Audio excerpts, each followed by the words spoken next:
Yo, what's up internet? My name is Anthony, and I'm looking into the Raiders vs Patriots game and trying to determine the best way for the Raiders to win. After looking for a while, here are the 5 things the Raiders must do to have a chance of winning. In other words, they must play a perfect game in order to win. Let's go.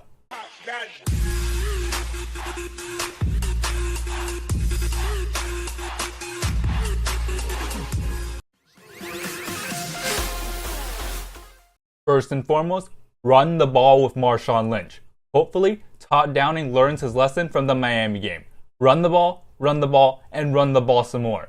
The biggest weakness the Patriots have is in their front 7, and the Raiders have the offensive line to dominate. They have a bruiser in Marshawn Lynch and must ride him. It's the back half of the season, and there's no point in preserving him now. Let him be beast mode. With the Raiders grinding away, it opens up what the Raiders do best: play action deep passes. In order for that to happen, they must run the ball early and often, and more importantly, run with success. The running game has a huge benefit. It will limit the time of possession. Simply put, if the Raiders have the ball, Tom Brady doesn't. This will be a huge benefit always, as it keeps our terrible defense off the field, but it's needed even more this game. The less Tom Brady has the ball, the better. The Patriots' offense is a machine, and the Raiders must find a way to limit their damage. Secondly, the Raiders must create turnovers. The Raiders have been awful at creating turnovers. They are the first team in NFL history to not have an interception this late into the season. That must change now. The defense and secondary are reeling. I have no doubt that Tom Brady will have his way with the secondary. In the rare case the Patriots make a mistake, the Raiders must capitalize. They must find a way to get off the field and steal possessions.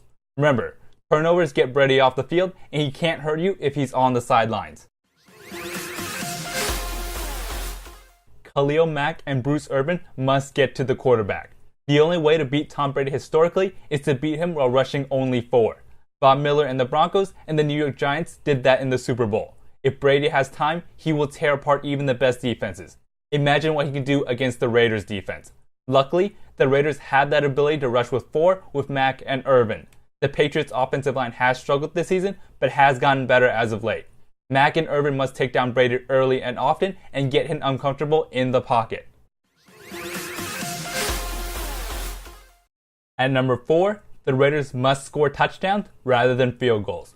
When the Raiders get to the red zone, they must score touchdowns. Last week, the Broncos kept settling for field goals, and it was awful. Before you knew it, the Patriots were up by multiple touchdowns.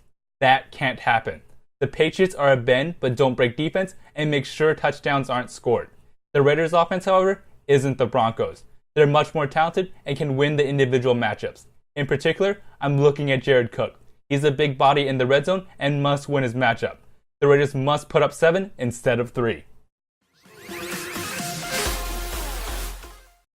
Lastly, and most importantly, Derek Carr must be like Tom Brady.